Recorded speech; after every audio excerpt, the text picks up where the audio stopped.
This is what my husband calls me feeling smushy, and it only happens like once in a blue moon every fourth dragon age or something. I don't know. It hardly ever happens because I usually pretend that I do not have an underbelly at all because of vast past psychological trauma. However, I am just so over the moon at how kind people have been over here and how much you guys love the box set and how much you enjoy getting them in the mail. That thrills me, makes me so happy.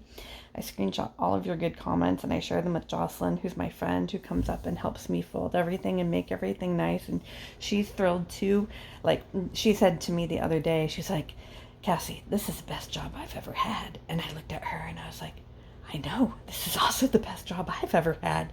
Like, it's a miracle that we get to just like do this thing where we get to send you pretty gifts that mean things from our heart to yours, and that you're going to read and enjoy and be a part of like that world and that like author reader cycle. It's magic. And so maybe it's the Ambien talking a little bit here. Maybe I had a little too much, but it only makes me truthful. And the truth is, I don't know where I would be without like all of you all's love and support and interest in my books and in my characters, and the push that you have to read what's going to come up next. I know you're going to love Guarded by the Kraken. He's the perfect cinnamon roll Kraken daddy. It's wall-to-wall pregnancy tropes, and you're going to like it. Even if that's not your jam, if you're willing to give it a chance, because it's his jam so solidly, and you have to root for him. You just have to. He is a doll. And then when Take Her comes out at the end of July, oh my dears, you are not ready. You are not ready.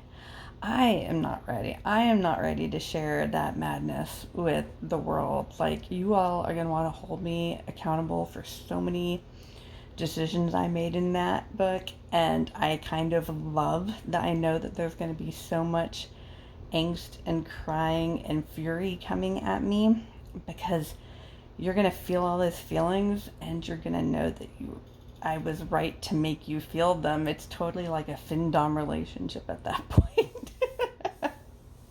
You come to me, you pay me $4.99, and I torture you for up to 6 hours. I love it. I think about that sometimes because, like, people are always like, how can you write like an 800-year-old guy who's an asshole? And it's like, well, secretly I am an 800-year-old guy who's an asshole, which makes it a lot easier. My butch underbelly. But anyhow, thank you for listening to me ramble.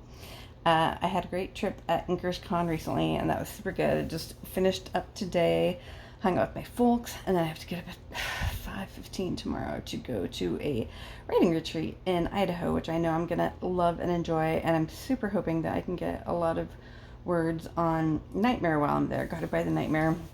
The book, it's going to challenge me, man. And luckily I like it. Like, I like it when the books fight back, and as if that is an Adam book babe thing to say, I do not know what it is. So yeah, it's going to be intense. I think I know how to thread my way through it. I definitely know what the ending is.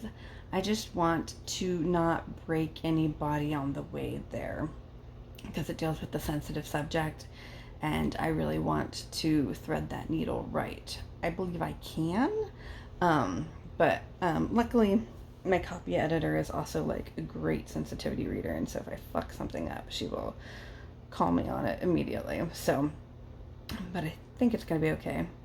Can we go back to why I think Kraken is going to be amazing? So I'm really proud of myself in Kraken, because Kraken is the first romance book I've ever heard of or that I've seen where the female main character, Elle, she has had an elective double mastectomy. I don't think I've ever read a book where a woman just goes into it having had a double mastectomy recently before. And so, it's part of who she is. It's why she had to get it, because her sister died of breast cancer. And, that like threw her for a loop and really messed up her relationship with her body. And yeah, I think that's something that nobody has ever gone there before that I'm aware of. I did ask around some. I really hope I did that right. I very much tried to do that right. I was a burn nurse for 10 years, so while not having heavy scars myself, at least secondhand, I have dealt with a lot of other people's after effects of having, major scars. And some of my closest friends are burn survivors, and they have had, we've talked about like what it's like. So, I think that she's just going to be such a breath of fresh air on the paranormal and monster romance scene. I think that her uniqueness and charm and fortitude will not be able to be denied. So I think she'll sweep you guys off your feet the same way that she's going to sweep her Kraken boy. So, who is called Safarius, by the way. His name's Safarius. He goes by Seth for short. And he really wants to be a dad. So, okay. I should go to sleep now and not do ambient confessionals on TikTok at night. But I want you to know that I love you guys, and I'm so excited to be writing for you. I can't wait for you to see these books. I'm so thrilled that you continue to enjoy the Transformation Trilogy as much as you do. It just warms the cockles of my very, very cold and cruel underbelly ICU heart. And again, this is like the best job I've ever gotten to do or have to do and stuff. It's not a have to do, it's like a get to do it thing. Every morning I'm like, I get to write. It's awesome. And the reason I get to think of it like that is because there's people like you who actually are interested in the thoughts and words and stories that come out of my head. So if you made it this far, you're probably one of my most favorite people after my husband and my cats and my 12 best friends. All right. I'm going to sleep now and get up early for my writing retreat, but thank you for listening, TikTok, and I'll see you again soon, I'm sure.